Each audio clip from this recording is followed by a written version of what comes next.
Hey guys, welcome back to the channel. This is a update video for the IG BB medium build. For those of you that saw the previous video, there was a few things in there that I have changed since that video.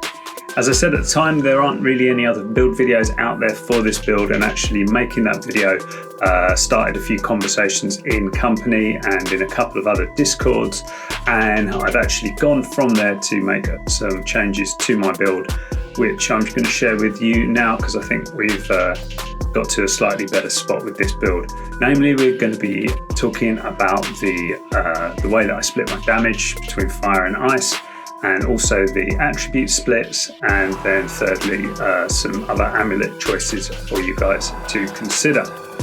So if you remember in the original video, I was preferring ice, and I was running an ice damage ring with the ice damage rune glasses in the armor and in the weapons, and what that meant was I had to split the damage of the blunderbuss to 40% ice using an aquamarine.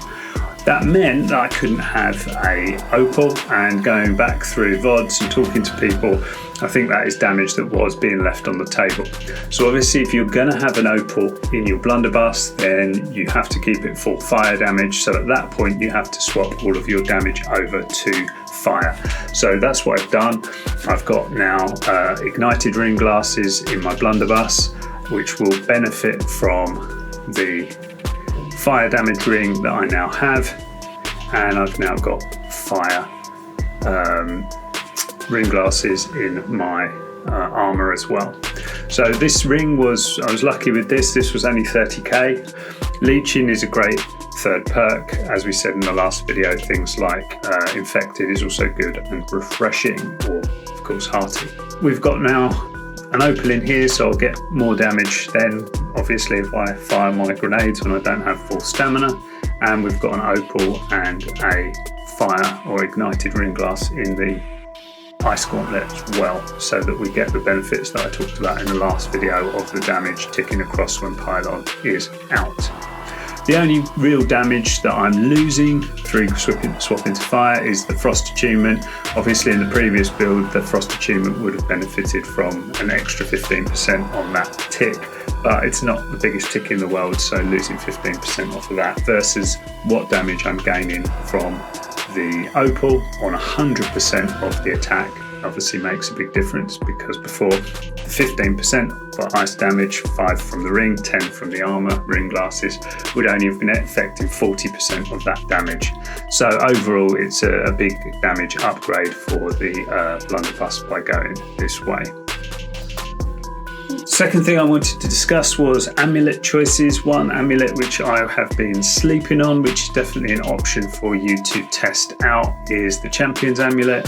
That's apparently something that is quite popular in NA for this build, so that's definitely, if you've got this, that's also something that you can check out. Other than that, obviously it's making you less tanky because you're dropping a protection. I've got thrush protection necklaces and flame protection necklace, but there is also a strong reason to have slash protection as well. It does tend to be great swords, still hit me really hard. So any of those three protections, probably slash probably being the best, followed by thrust, then by fire.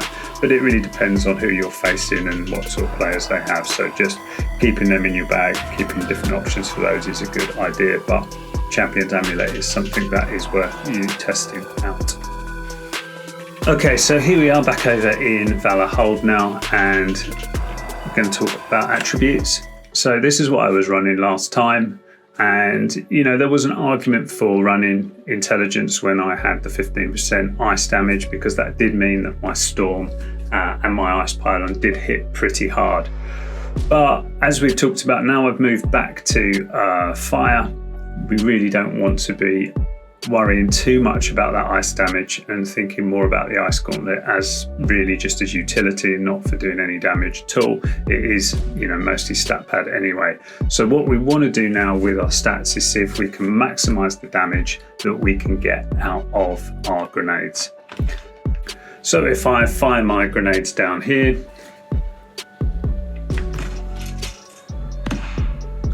we got 1940 on the heaviest hitting of those 3 grenades with this build this way.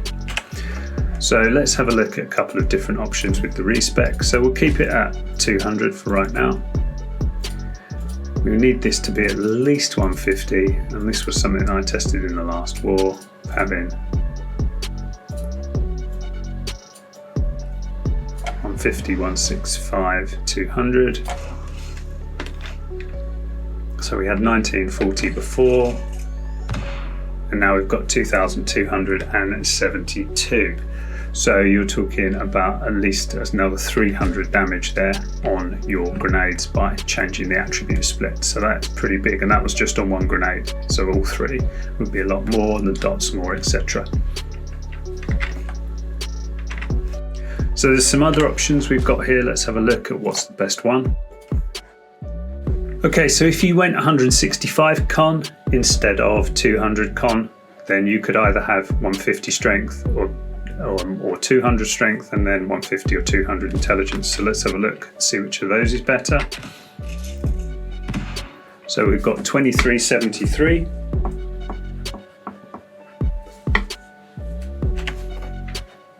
And let's respec that again.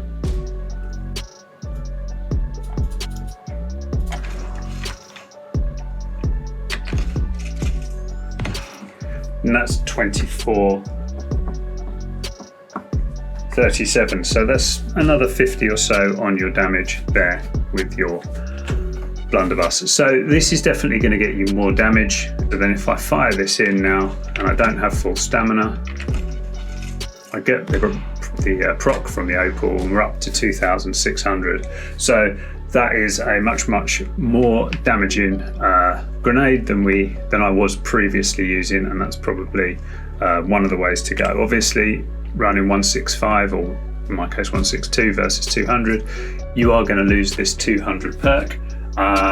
Whether or not that makes too much difference these days is arguable. So you can probably see, depending on how well you survive, whether or not you need to run 200 or not. Okay guys, that's all I wanted to say. Hopefully that helps you refine your build further and get the most out of this build, and I'll see you in the next video.